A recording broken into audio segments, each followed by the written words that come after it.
អូខេឥឡូវនេះយើងចាប់ផ្ដើមសិក្សាលើកម្មវិធីមួយឈ្មោះថា Adobe Photoshop ខ្ញុំលើកយកប្រភេទ CS3 មកបង្ហាញយើងនេះជានិយមន័យនៃកម្មវិធី Adobe Photoshop កម្មវិធី Adobe Photoshop គឺជាកម្មវិធីមួយសម្រាប់ design graphic edit image និងប្លង់ផ្សាយពាណិជ្ជកម្មផ្សេងៗក៏ប៉ុន្តែគេច្រើននិយមប្រើកម្មវិធី Adobe Photoshop នេះជាមួយនឹងការកែរូបភាពឬរចនារូបភាពតែប៉ុណ្ណោះតោះនេះកន្លែងហ្នឹងអញ្ចឹងយើងចូល slide បន្តទៀតគឺយើងសិក្សាអំពីរបៀបបើកនិងបិទកម្មវិធី Adobe Photoshop CS3 ដោយយើងคลิกទៅលើ Start យកពាក្យថា Program យកពាក្យថា Adobe Photoshop CS3 នេះជារូបភាពមួយដែលបង្ហាញអំពីកម្មវិធី Photoshop កំពុងតែរ៉ាន់អញ្ចឹងយើងចាប់ផ្ដើមអនុវត្តទាំងអស់គ្នាដោយយើងคลิกទៅលើ Start យកពាក្យថា Program បន្តមកយកពាក្យថា Adobe Photoshop CS3 ឬមួយយើងអាច right click ទៅលើ icon មានស្រាប់នៅ default របស់យើងយកពាក្យថា Open ឬមួយយ៉ាងទៀតយើងអាច double click ទៅលើ icon នោះក៏បានតោះនៅកន្លែងហ្នឹងអញ្ចឹងយើងចាប់ផ្ដើមបើកកម្មវិធីអស់គ្នាដោយយើង click ពីរដងទៅលើ icon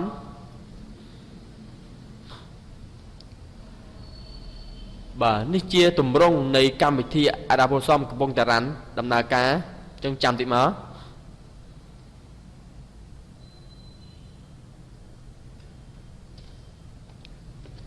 បាទនេះជាផ្ទៃឬក៏ផ្ទាំងនៃការងាររបស់កម្មវិធី Adobe Photoshop CS3 អញ្ចឹងបន្តមកយើងសិក្សាអំពីរបៀបបិទនៃកម្មវិធីនេះម្ដងដោយចុចទៅលើ File យកពាក្យថា Exit ឬមួយយើងអាចប្រើ Shortcut key Control បូននិង Q ក៏បានឬមួយយើងអាចคลิกទៅលើសញ្ញាខ្វែងតំណាងឲ្យមិត្តសញ្ញានៃបិទនៃកម្មវិធីនេះក៏បានតោះនៅកន្លែងហ្នឹងអញ្ចឹងយើងចាប់ផ្ដើមคลิกទៅលើសញ្ញាខ្វែងដើម្បីបិទកម្មវិធី Adobe Photoshop CS3 វិញបាទអញ្ចឹងកម្មវិធីនេះត្រូវបានបិទអូខេអញ្ចឹងខ្ញុំសូមបញ្ចប់និយមន័យនៃ Adobe Photoshop និងរបៀបបិទនិងបើកនៃកម្មវិធី Adobe Photoshop CS3 អូខេឥឡូវនេះយើងចាប់ផ្ដើមសិក្សាអំពីរបៀបបង្កើតក្រដាសការងារថ្មីអញ្ចឹងជាធម្មតានៅពេលដែលយើងបើកកម្មវិធី Adobe Photoshop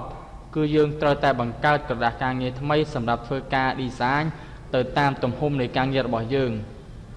ដើម្បីបានក្រដាសការងារថ្មីយើងត្រូវចុចទៅលើ File ចុចពាក្យថា New ឬមួយយើងអាចប្រើ Shortcut key Control បូននិងអក្សរ N ក៏បានពេលនោះវានឹងបង្ហាញផ្ទាំងដូចខាងក្រោមបាទនេះគឺជាទម្រង់នៃក្រដាសការងារថ្មីរបស់យើងដែលយើងត្រូវជ្រើសរើសដើម្បីកំណត់ទៅតាមទំហំនៃការងាររបស់យើងអញ្ចឹងត្រង់កន្លែង Name Preset Wide High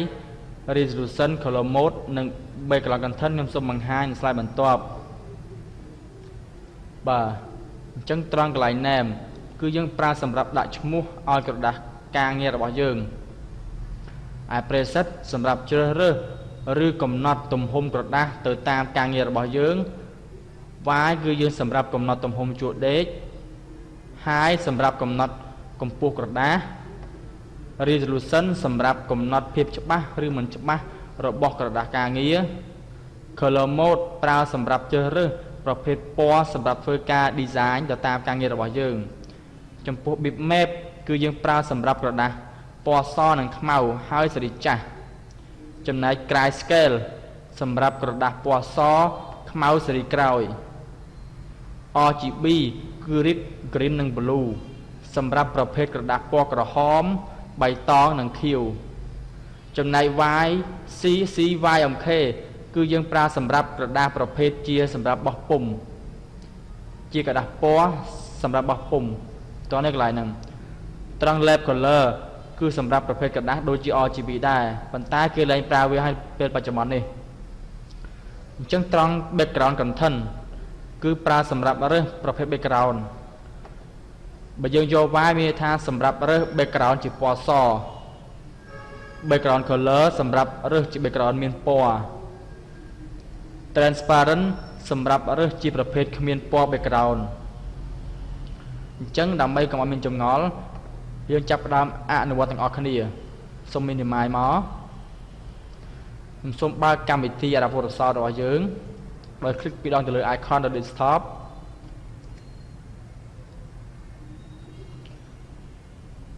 អញ្ចឹងវាកំពុងតែរ៉ាន់ចាំតិចមក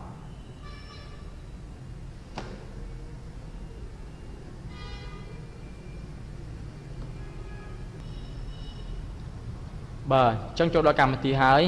អញ្ចឹងដើម្បីបង្កើតក្រដាសការងារថ្មីចុចទៅលើ file យកពាក្យថា new ឬមួយយើងអាចប្រើ shortcut key control N ក៏បានតោះនេះកន្លែងហ្នឹងបាទនេះជឿដាក់ឈ្មោះឲ្យក្រដាសការងារថ្មីរបស់យើងខ្ញុំដាក់ថាខ្មែរ free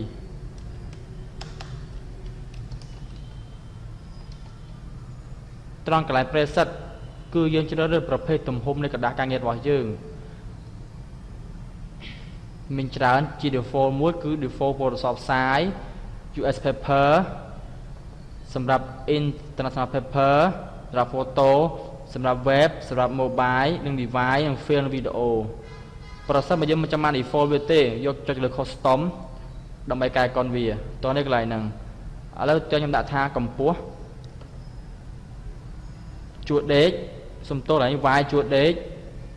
25គិតជាសង់ទីម៉ែត្រទីឯកម្ពស់ខ្ញុំដាក់ថា30អញ្ចឹងត្រង់កន្លែង resolution ដាក់ថា100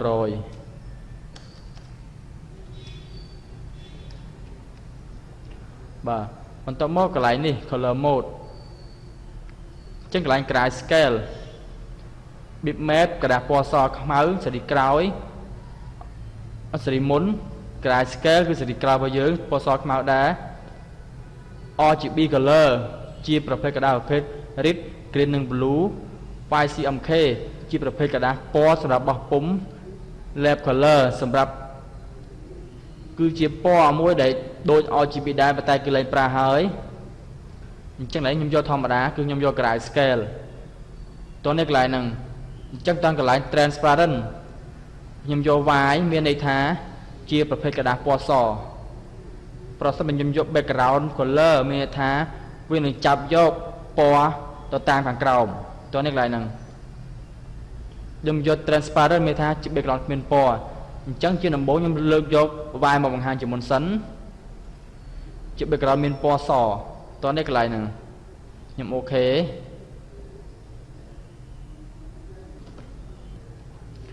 បាទនេះជាទម្រង់ background របស់យើងមានពណ៌សអញ្ចឹងខ្ញុំសូមបង្កើតក្រដាសការងារមួយទៀតចុចទៅលើ file យកពាក្យថា new ដដែលខ្ញុំដាក់ថាសុភាយក custom ដដែលខ្ញុំដាក់ថាទំហំដដែលបន្ទាប់មកខ្ញុំដូរទៅជាគេ background color អញ្ចឹងពេលនោះវានឹងចាប់យកពណ៌គេគឺ background ពណ៌ខ្មៅសូម cancel សិនខ្ញុំសូមដូរ background នេះចុចលើវាមួយមកដូរជាពណ៌ក្រហមតោះនេះកន្លែងហ្នឹង